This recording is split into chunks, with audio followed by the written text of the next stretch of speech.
Hi guys and welcome to Trustzone.com. This is Mohit Soni here, and what you're looking at is the Hyundai Exter. That is a brand new launch from the company almost a year ago. And after a year, what is the report on the Hyundai Exter? Well, to begin with, let's always begin with the design, and we can already tell you the fact that the Exter has been received, much better than we anticipated, and we don't have any statements from Hyundai on that, but the sales figures seems just about fine. They've no, there is no humongous sales growth in that aspect, but it is much better than what it is set to replace. It is set to replace the Santro, which was basically the comeback vehicle, was supposed to be the comeback vehicle for Hyundai, but that has basically been replaced by the Exter because it is an SUV world. Everybody wants an SUV. There is hints of the design aspect seen in this car as well, to a very small extent, but at the front what you see here is a very SUV look. You've got a full flat front end which helps you in parking and which helps you navigate traffic with ease, and in the Indian scenario you definitely need that in spades. So Hyundai has delivered that here quite well. You've got a big Exter badging, a bigger Hyundai logo. This is part of the new logos that we've seen on the i10 and the Aura as well. You get these LED DRLs here. Those are the main lamps. There are of course no fog lamps because you don't need them basically if the headlight is placed quite low. At the back side, what you can see here is a very boxy looking SUV. It's surprisingly got a good amount of length. It ends up looking much more longer than the Venue at first glance, but it isn't. So this is quite impressive. You've got typical Hyundai alloy wheels here, which is sort of new, but not entirely new when you compare it to the other things. At the back you can also see the boxy design continues. Piano black finish, Fox kit plates, with this idea of the fact that it has been bolted on like with screws, just like a proper old school SUV. So those are very nice, neat touches. The edge motif in the LEDs at the back also make it stand out. And despite it being a mass market vehicle, it does grab a lot of attention because of the quirky, elements that are on the car. At the same time, the shape also is very boxy, very SUV, and that is where the Exter excels rather well. Since we're at the back, let's start with the boot. You can already see you get rear defogger and wipers at the back. That is what the boot looks like. Pretty big, very good, very well done. At the same time, you've got a full size spare wheel on offer, which is brilliant. You've got these lights here, and you've got a reversing camera here. 6 airbags are standard, and when you sit inside, you realize that the middle row still doesn't get middle seat doesn't get a headrest, and but there is a seat belt, so which is brilliant. Sitting behind my own driving position, 5'11", good knee room, very good leg room. Under thigh support is just about okay. In fact, it is actually quite good. Taller people also should be just about fine. You've got AC vents and charging point at the back, which is brilliant to have. As always, got bottle holders here, some space to keep some stuff here, and you've got the sunroof which puts in some light inside the cabin. Large windows make a lot of sense for small cars because a lot of people spend a lot of time in this car, and that is always great to have. Pocket on this side, not on this side. The headrests are not adjustable, but at the back they are, so that's pretty nice to have. And that's what the back seat is like. It is actually quite impressive. As always, the comfort is just right. I remember saying the exact same thing for the Venue. So Hyundai clearly knows how to make SUVs spacious. At the front you can see height adjustable seats, but the belts are not height adjustable. Your usual power windows, buttons, and new design on the door pads, pretty similar to the original Grand i10 when it came out. And you've got a start stop button here. The steering wheel looks very nice, very N-line like, which is great to have. As always, it's a feature loaded cabin from Hyundai.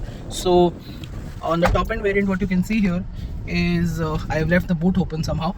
At the same time, there are tire pressure monitoring system, trip meters, and all of that is on offer. These are the AC controls, wireless charger, and other charging points are welcome. Space to keep some stuff here. Very large glove box which is cooled as well, but not illuminated. At the same time, you've got very good glass area at the front. You pretty much feel like you are in an SUV, but the driving position is something very different we've not seen before from Hyundai. You sit quite low if in its lowest settings. At the same time, you have a very good commanding as commanding as possible in this car, view outside the cabin.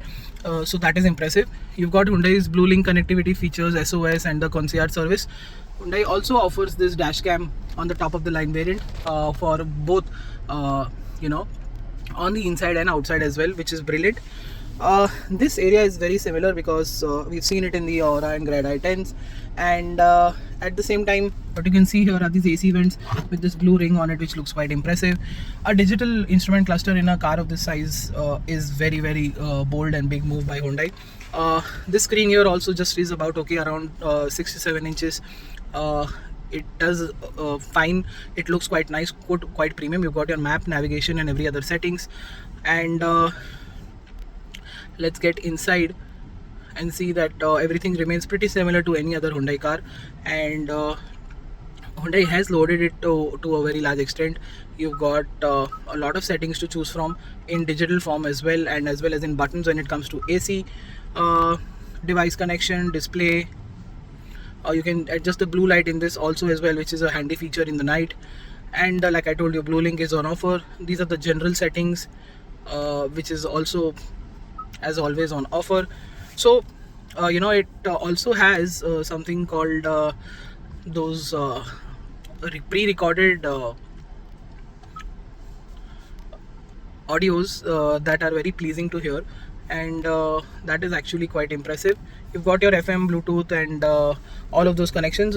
Apple CarPlay, Android Auto is still not wireless, they are wired, so that is something that Hyundai needs to fix. We are hearing that it will happen sometime in the future, but it is going to take some time, and the infotainment system for that will be all new, so that is going to take some time. The steering adjust is only for rake, not reach. You've got really nicely done steering mounted controls. It doesn't feel like it's a budget car at all. You've got cruise control and you've got all the audio settings here, and usually small cars like this don't get one-sided of the steering controls. Here you do. You've got contrast stitching on the steering as well, which is quite impressive. A look at the sunroof from here. It is illuminating the cabin quite well. Wireless charger works just about okay. Earlier it wasn't that great. Now the power capacity is being amped up, so it is working just fine. And that is the AMT gearbox. And in terms of storage, you don't have an armrest or some storage here as well. Obviously you can get it fixed as an aftermarket unit. This car has a sports pedal as well, which is quite impressive. And overall, a very nice cabin to be in. The plastic quality, the textures as always are brilliant and here to impress you. And it is always one of the most refined cabins, despite being a small car. So kudos for Hyundai to get the refinement absolutely right. Even in the Exter, they've made that happen, which is great. You've got paddle shifters as well, so that is something new and exciting. Similar stocks as before. Automatic lights and wipers are on offer. You've got the traction control button and the camera button as well. Surprisingly, that button is kept for 360-degree cameras, but here, since you only have a rear camera, Hyundai is very surprisingly put a button. And you've got a very certain feature when you come towards the car, and if it is locked, it opens up the mirror. So that is a premium feature that you see in very big cars. It is made it to the Exter as well. And you've got the fact that when you're reversing, and let me just show you that, and if you put the front wiper on, the rear wiper also engages sometimes it doesn't, so that is also something very nice to see. So Hyundai has kept that feel good features as well on this car, and it's very nice to see. Let's see now how it drives. So what is the Hyundai Exter like to drive? Well, this is a 1.2 motor making around 84 bhp power, 150 km of torque, mated to an AMT gearbox. It's a 5-speed. I think it's the first time ever I'm driving a 5-speed AMT. All the AMTs have always been 6-speed with other manufacturers, and let's take our talk on the AMT as well, because it is actually a good unit, and the upshifts and downshifts are seamless enough. You will notice them. At the same time, they can get a little bit confused at very low speeds, because the moment you shift into second gear, and then when you and suddenly you decide you're taking a turn and you shift it from first to second, and then you want more power, it will not redline to second, it will downshift to first, and then go ahead and then downshift to second. I think save a little bit more fuel to the fact that it takes ahead in the second generation, but then it is programmed in a way where it is supposed to downshift when you do 100% torque. So either you can get different settings or you can just use setting for everything. So that is what most different tire manufacturers do, and that's what is being done here. But all of this is paired to a very good engine, which is now very refined and much more fuel efficient than before. This is absolutely at its best in terms of fuel efficiency, because we can see 11 to 13 while driving normally, and that is actually quite good. You can expect a little bit more because, like I said, I keep on tracking it from time to time to overtakes, and this is actually a very nice thing to have. The fuel efficiency part, that is. I said that in the Grand i10 and the Aura, and I'll say that in the Extra, because it's a similar engine. Despite it's carrying a little bit more weight and all of that, it is still delivering as much as it can, and those numbers seem to be just about fine and fruitful enough for you to consider. The engine is very defined, very smooth, water average. The noise also increased with the typical 1.2 so that is not something very exciting. But it isn't bad, so that is what we also have. At the same time, what you also get is lower end range on is good enough. The top end is just about okay, and what that does is it gives you ample power for speed and driving.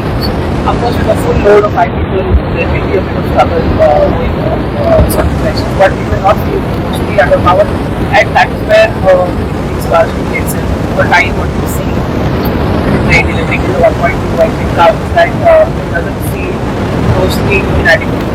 That is case with some manufacturers, but that is not the case with all. And so that is the reason why it's been working really well, and one of the reasons why this car is also doing quite well in terms of numbers, and which shows performance numbers as well. As you can see, very easy to drive in the city. There is a very good line steering on offer. Feel and feedback is good, return is excellent, and for a Honda feel and feedback is good. Of course, it isn't very sporty and very communicative, but while you do drive fast, you will realize there is enough feedback from the steering, and it isn't like we're sitting more back in the days. So they've come a long way, in getting a lot of things right, and they are finally in the right direction. Get the right balance between feel and feedback, because that is part of safety as well. That is what Hyundai has heard from us, from auto journalists around India, and it's great to see that feedback is very well taken and very well put together as well. Brakes seem okay. You will not be pushing the car around crazy, so the brakes are just fine even at high speeds. I brake and there wasn't any problem. So what is the Hyundai Express then? As summing it up, it's a very easy, typical Hyundai car to drive, and you can't go wrong with it. The fuel efficiency also seems right, ride quality, stability, ease of use, safety is all taken care of. Let's see, set by the standard, and pricing that starts around 6.5-7 lakh rupees for the base variant. Top end goes around 10, 12, 13 on road. Is actually good value for money, considering you're getting a very upmarket cabin for a car of this size, and you've got those special features as well. I haven't even used the paddle shifters because I can't imagine myself doing this. So that is the kind of input factor that is there in this car, and you will not go wrong with it, that is for sure. Thank you so much for watching this video. Make sure to like, share and subscribe. Follow us on our website and social media for everyday updates. Until then, goodbye.